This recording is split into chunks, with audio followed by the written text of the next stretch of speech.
নমস্কার বন্ধুরা, সঞ্চিতাস কুকিং স্টাইলে সকলকে স্বাগত। আজকে নিয়ে এসেছি বন্ধুরা ডুমুর রান্নার রেসিপি। কিভাবে খুব সহজে ডুমুর কাটতে হয় আর কিভাবে রান্না করলে আপনি মাছ মাংসের স্বাদও ভুলে যাবেন, সেটাই আমি আজকে করে দেখাবো। এখানে আমি নিয়েছি কিছু ডুমুরগুলোর বোটাগুলো বাদ দিয়ে আমি ডুমুরগুলো আলাদা করে নেব। ডুমুরটা প্রথমে বোটাটা আর পেছন দিকটা কেটে কিছুটা বাদ দিয়ে মাঝখান থেকে চিড়ে নিচ্ছি।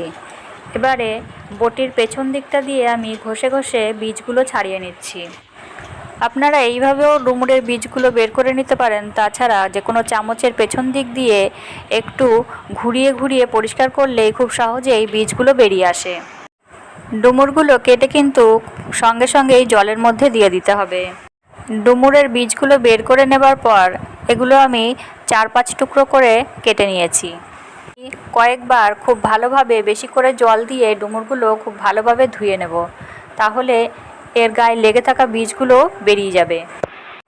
এবার এই ধুয়ে রাখা ডুমুরগুলো আমি একটা প্রেসার কুকারের মধ্যে দিয়ে দিচ্ছি আর দিয়ে দিচ্ছি পরিমাণ মতো জল। দিলাম কিছুটা লবণ আর সামান্য হলুদ গুঁড়ো। এতে করে ডুমুরটা খুব ভালো সেদ্ধও হবে আর এর গায়ের যে কষটা থাকে সেটাও বেরিয়ে যাবে। ডুমুরটা সেদ্ধ করতে আমার 2টো সিটি লেগেছে। দেখুন, ডুমুরটা খুব ভালোভাবে সেদ্ধ হয়ে গেছে।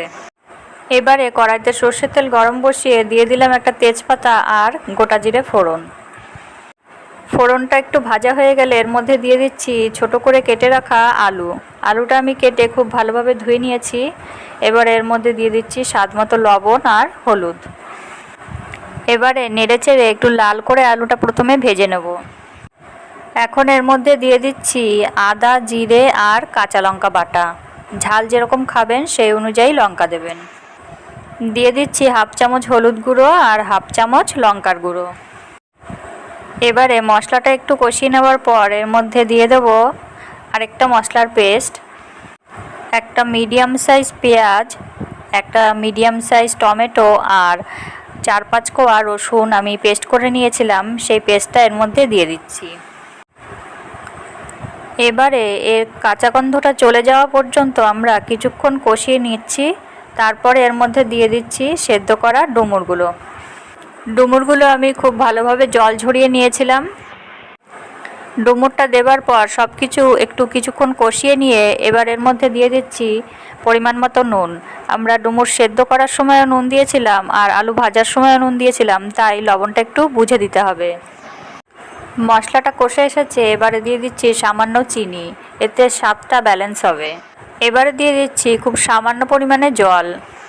ডুমুর কাটার পর হাতের দাগ তোলার জন্য হাতে একটু লেবুর রস ঘষে নেবেন, তাহলেই উঠে যাবে।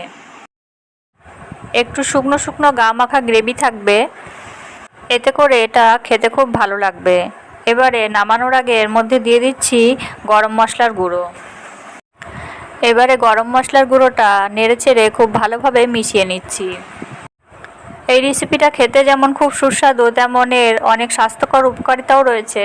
আমরা যারা গ্যাস অম্বলের রোগে ভুগি আর রক্তাল্পতার সমস্যায় ভুগি, তাদের জন্য ডুমুর ভীষণই উপকারী।